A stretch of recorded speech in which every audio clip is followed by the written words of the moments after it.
옛날 우리들 어린 시절을 개그로는 인천 앞바다에 사이다가 떴어도 고프 없으면 못 먹습니다 라는 말이 있었습니다. 사이다는 고프가 없어도 병째로 마시면 됩니다. 그러나 무기질 비료 중에서도 일부, 또 유기질 비료는 전부, 토양에 포함된 여러 미량 요소, 이런 건 미생물이 없으면 소용없습니다.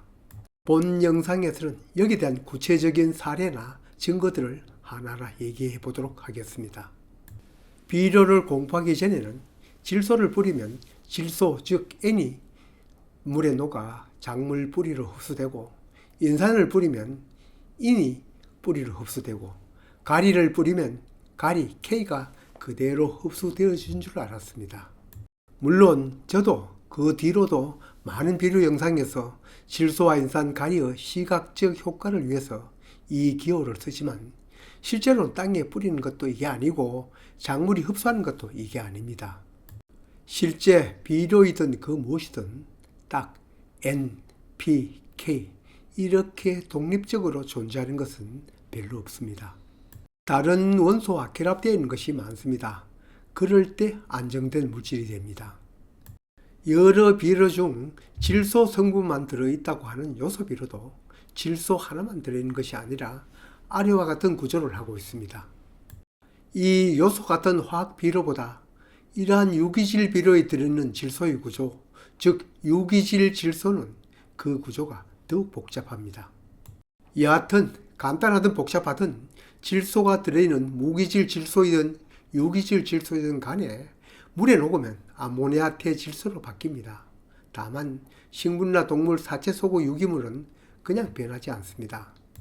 물에 녹아 저절로 변하지 않습니다.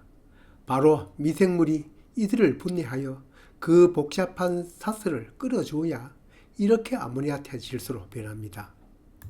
그 다음은 땅속 미생물에 의해서 이 아모니아태 질소가 질산태 질소로 변합니다.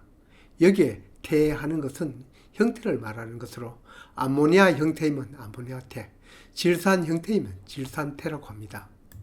저야 시설 재배를 하지 않고 또 그 시설을 보지는 않았지만 이 원리대로라면 미생물을 이용하지 않은 양액 재배에서는 요소 비료를 사용하지 않을 겁니다. 질산아모늄, 질산가리, 질산칼슘 등에 들어있는 질소를 이용할 겁니다. 미생물이 없는 환경에서는 아모니아태 질소를 질산태 질소로 바꿔주지 못하기 때문에 아예 질산태 질소를 투입해야 합니다. 인산 비료도 당연히 잎만 들어있는 비료를 땅에 뿌리지 않습니다. 여러 가지 인산 비료 중에는 그 속에 포함된 성분은 H3PO4 형태인데 이것이 땅 속에서 수소 하나가 달아나고 H2PO4 형태로 흡수되어집니다. 더구나 어떤 비료도 인산만 들어있는 비료는 없습니다. 여기에 있는 입산과석도 구조식이 복잡하고 그 옆에 있는 인산가리 비료도 가리와 인산이 섞여 있습니다. 거기에다 인산 비료를 주로 많이 쓰이는 용성인비나 용가리는 더욱 구조가 복잡하겠죠. 그렇게 된 주 원인은 비료 제법 때문입니다. 그 외 다른 성분 비료도 마찬가지입니다. 딱 그 성분만 들어있는 비료는 손에 꼽을 정도입니다. 그래도 이들 화학 비료는 몇 개만 제외하고는 물이나 산에 녹아서 바로 식물이 흡수합니다. 그렇지만 동물의 사체나 식물의 사체를 비료로 만든 즉 유기질 비료는 미생물이 없으면 식물이 흡수하지 못합니다. 유기질 영양소는 무기질 영양소와는 비교도 되지 않을 만큼 복잡한 고리로 엮여져 있습니다. 그러니 식물의 뿌리로 흡수되기에는 너무나 덩치가 큰 편이죠. 어떤 곳에서는 설탕을 뿌린다, 그 뭘 뿌린다, 효과가 크다고 하는데 제가 알기론 이러한 덩치가 큰 것은 뿌리가 흡수하지 못하는 것으로 알고 있습니다. 뭔도 모르고 막 얘기하는 거죠. 이 고리를 끊어서 식물이 흡수할 수 있게 쪼개어 줄 수 있는 것은 바로 땅속 미생물입니다. 지금까지 얘기는 땅속에 유기질이든 무기질이든 비료도 줘야겠지만 함께 필요한 것이 바로 미생물이라는 얘기입니다.